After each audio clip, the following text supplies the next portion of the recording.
Hey everyone, the name is Kris Barocsi. Welcome to a new episode of recording my solo album.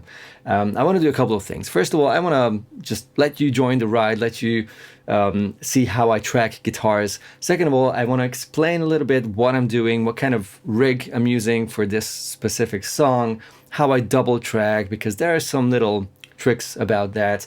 And also, I wanna talk about the bass player on this song, because yeah, we'll get to that. But first, I just want to start tracking, and we'll talk about it later. Larger than life.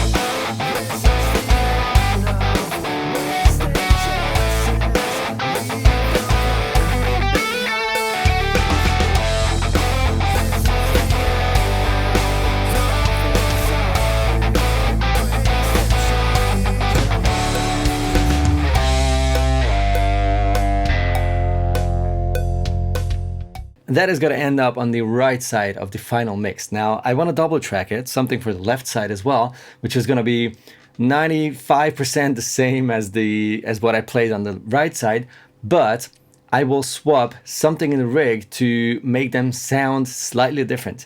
And I'll explain later why I'm doing that.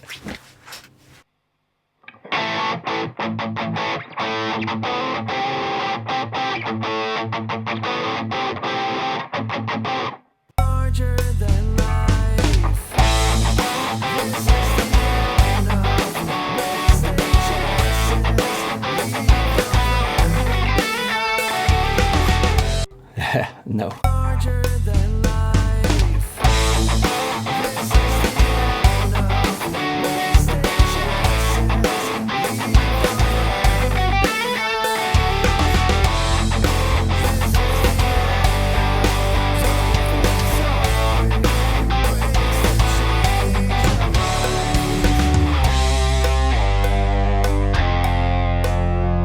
There you go. When I double track a part, I listen to the whole recording, like just the guitars, the two guitars left and right in solo, without drums, without anything else, without even click, just to see if there's any sort of stumbling or anything that's not really nice when you're listening to the music, especially with headphones.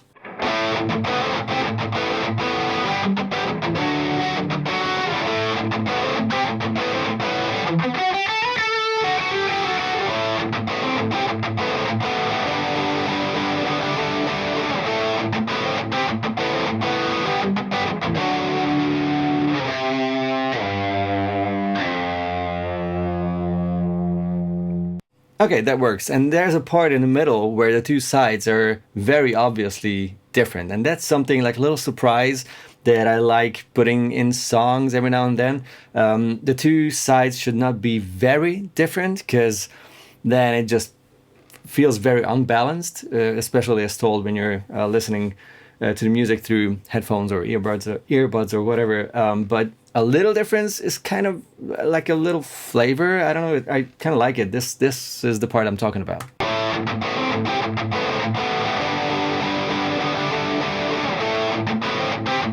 The guitars on the right side go up and do like almost like an extension of the chord what the left side plays. I kind of like these things. Nice little hidden surprises where people go like, what the hell? What is it playing there? You can see my screen, and you can already see that I have 2 tracks per recording, per guitar, basically. And if you take a look at the title of those tracks, it says guitar L for left, and then left room, that's the room mic, and then guitar right, right room. So both guitar recordings have 2 tracks, the main, the close mics, which all this comes from the aux box, the universal audio aux box, which has 2 outputs, left and right, and I panned the mics inside the aux to have all the, like, both close mics on the left side, and that creates my first track. That's the main tone, the main guitar track. And on the right side, the right output of the aux box, I only have the room mic. And that is my second track in my DAW. I'm using Luna, by the way, the Universal Audio recording system, which I got used to so much in the last weeks that I love it. This is how those sound. This is just the left guitar, just the close mics.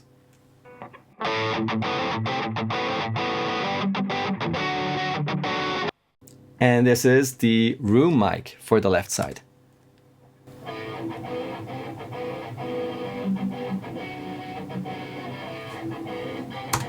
And then for the right side, this is just the close mics.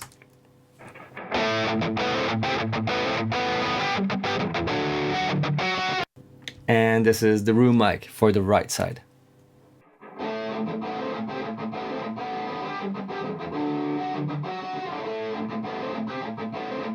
Now, what's cool about recording the room mic separately from the close mics is that I have the freedom, first of all, to adjust the volume balance between the room and the direct close micing.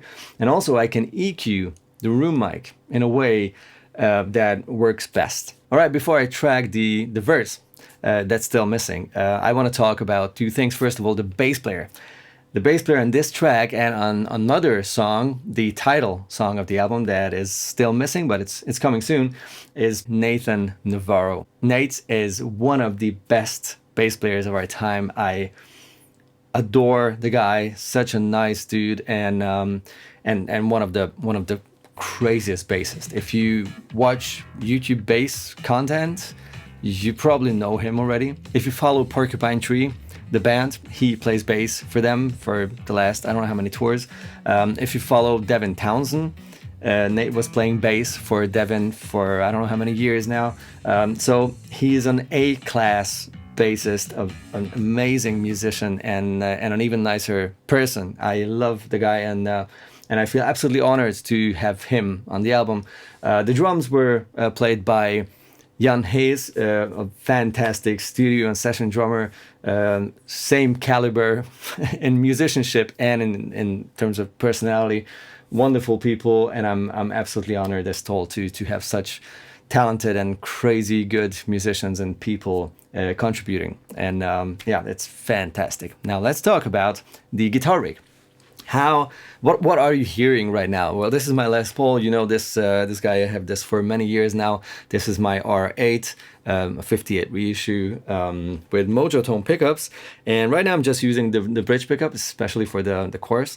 And I'm going into the Caslater Pelion, which is his take on the Klon Centaur circuit. And even though I'm usually sticking to pedal overdrive, like in front of a clean amp, I'm doing the opposite now. I actually fired up my good old Mesa Mark III, and that's because, well, first of all, I love the Mark III and that drive tone. It's just, you cannot repeat that tone except for using an actual Mark II or Mark III. And for this song, which is the most like chuggy, it's not really metal at all, but it's the heaviest song on the album, and I wanted to have this recognizable, really cool, creamy Mesa drive tone. And after the Mesa, I'm going into the aux box for cabinet and mic simulation. Now, I mentioned at the beginning of this video that on the left side and on the right side, the double track guitars are not exactly the same. And what I changed is I went for a 2x12 Alnico 50 loaded cabinet simulation in the aux box for the left side and some mics. And I went for a 4x12 Mesa cabinet with V30s for the right side. And with that, using two different cabinets with different mics in front of them, you avoid having phase issues when double tracking. All right, let's record the verse. Now, this is much more chilled than the chorus, but hey, I really appreciate dynamics in music, so I tend to, I don't know, gravitate towards something like this. I will record the guitars twice, and again, same thing as in the chorus, there are going to be differences, both in tone and also in what I exactly play. So I'll track the two sides and then we'll talk about it.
I just punched in there. Not a big fan, but I really liked the rest, like except for that second to last chord, which I messed up and played a minor G instead of a major G.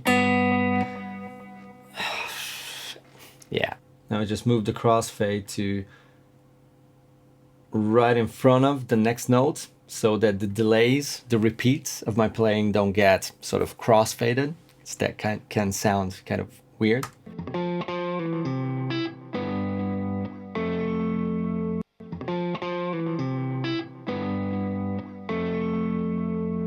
Yeah, okay, I can live with that. All right, let's record the other side, the right side of the mix, which is gonna be played a little differently, and the sound is gonna be a little different. I record it and then explain everything.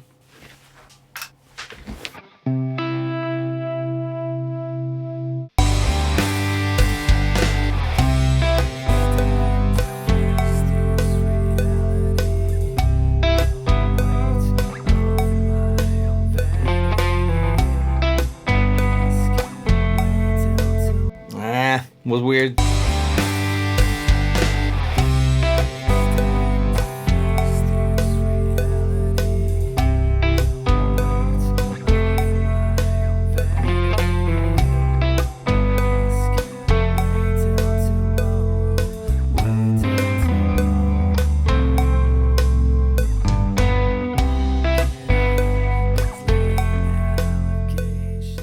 Again, doing the same thing. Now that I recorded both guitars, I will listen to them solo without the bend, without click, just to hear if they're enough tight for like a panned double track guitar.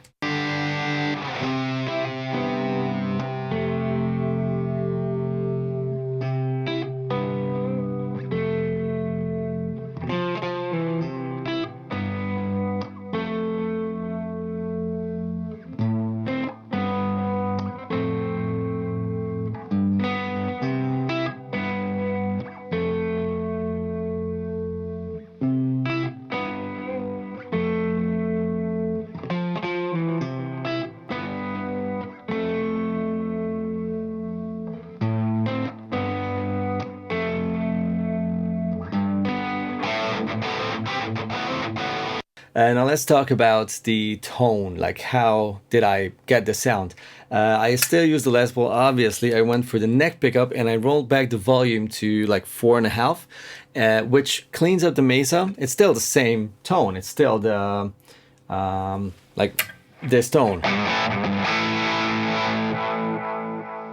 Yeah, kind of. What I did there is for the left side, I just turned on the Galaxy delay and reverb, the UAFX Galaxy, which emulates this Roland Space Echo kind of reverb and mainly delay. I use that on the left side. So just the Les Paul, neck pickup, rolled back volume for like a crunchy clean tone, and the delay in front of the Mesa, which is kind of interesting because it saturates, the amp saturates the delay a little bit. The right side was the same guitar tone, the same Galaxy and amp setting, but again, the same thing. I went for the 4x12 Mesa cabinet. In terms of cabinet simulations, I went for the same trick as in the chorus. What I also did on the right side is what you can hear now. I turned on the Astra, the UAFX Astra, for this this awesome harmonic tremolo